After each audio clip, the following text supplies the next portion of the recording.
എൻ്റെ റിയാക്ഷൻ എന്ന് പറഞ്ഞാൽ വളരെ സന്തോഷം തോന്നുന്നുണ്ട്. കാരണം ഞാനിത് വലിയൊരു ഫൈറ്റായിരുന്നു, വളരെ ടൈറ്റ് ആൻഡ് ടഫ് ഫൈറ്റായിരുന്നു. പക്ഷേ ഞാൻ നന്നായിട്ട് ഫൈറ്റ് ചെയ്തു. അതുപോലെ തന്നെ പിന്നെ ശ്വേത മേനോനും വളരെ ഗംഭീരമായിട്ട് ഫൈറ്റ് ചെയ്തു. അപ്പോൾ ഞാനൊരു പ്രസ് മീറ്റിൽ പറഞ്ഞിട്ടുണ്ടായിരുന്നു, ഈ സ്ത്രീകൾ ഏതെങ്കിലും ഒരു പുരുഷൻ മാറിത്തരുന്ന ഒരു സീറ്റിലേക്ക് വന്ന് ഇരിക്കേണ്ടവരല്ല. അവർ ഫൈറ്റ് ചെയ്തിട്ട് വേണം വിജയിക്കാനായിട്ട്. അതാണ് ഇന്നിപ്പോൾ സംഭവിച്ചത്. അതാണ് അവർ ഫൈറ്റ് ചെയ്തു, ഗംഭീരമായിട്ട് ഫൈറ്റ് ആയിരുന്നു അവർ. അത് ശരിക്കും അവർ രാവും പകലും ഇല്ലാതെ അവർ ഫൈറ്റ് ചെയ്തതിൻ്റെ വിജയമാണ്. അത് ഞാൻ വാസ്തവത്തിൽ എൻ്റെ ആശയത്തിൽ അവർ ഫൈറ്റ് ചെയ്തു, ആ വിജയം അവർ കണ്ടെത്തി. അപ്പോൾ അത് സ്ത്രീകൾ വരണമെന്നുള്ള എൻ്റെ ആഗ്രഹം അത് സഫലമായി എന്നുള്ളതാണ്. എൻ്റെ പരാജയം ഒരു പ്രശ്നമല്ല.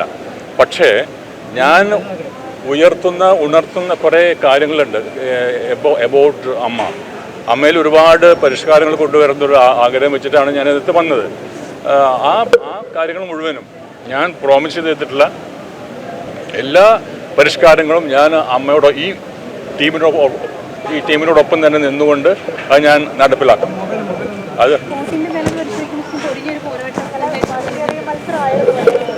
നല്ല പോരാട്ടമായിരുന്നു.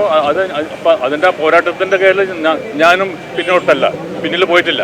നല്ല സ്ട്രോങ് ആയിട്ട് തന്നെയാണ് ഉള്ളത്. പക്ഷെ അത് ഒരു എഡ്ജ് ഓവർ കിട്ടി. എപ്പോഴും ഒരാൾ വിജയിക്കും, ഒരാൾ തോൽക്കുള്ളൂ. അപ്പോൾ ആ ഒരു നോക്കുകയാണെങ്കിൽ എനിക്ക് സന്തോഷമുണ്ട്. ഞാൻ വെറുതെ വളരെ ഇതിനല്ല, ഈ എൻ്റെ ഫൈറ്റിനുള്ള ഒരു വോട്ട് എനിക്ക് കിട്ടിയിട്ടുണ്ട്. കാരണം വിശ്വാസം കിട്ടിയിട്ടുണ്ട്. പിന്നെ ഒരു ഇലക്ഷൻ ആകുമ്പോൾ ജയപരാജയങ്ങളൊക്കെ സ്വാഭാവികമാണ്. അപ്പോൾ അതുകൊണ്ട് എനിക്ക് പ്രശ്നമില്ല. പക്ഷേ ഞാൻ അമ്മയോടൊപ്പം ഉണ്ടാവും. ഞാൻ വൈകാരികമായിട്ട് ഒരുപാട് ബന്ധമുള്ള ഒരു സംഘടനയാണ് എൻ്റെ. കാരണം അപ്പോൾ അതിൻ്റെ ഒരു കോട്ടവും ഇല്ലാത്ത രീതിയിൽ ഞാൻ എന്നും അവരോടൊപ്പം ഉണ്ടാവും. എൻ്റെ ആശയങ്ങളും എൻ്റെ പ്രോഗ്രാംസും ഫലവത്തായി നടപ്പിലാക്കാനുള്ള ശ്രമങ്ങൾ ഞാൻ അവരോടൊപ്പം തന്നെ ഉണ്ടാകും.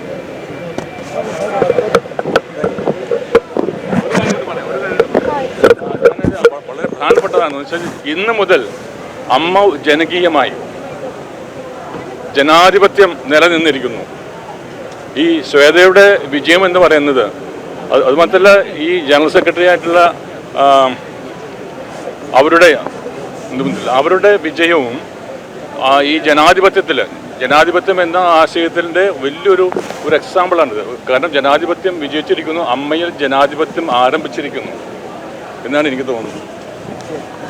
ജനകീയമായിരിക്കുന്നു. Thank U.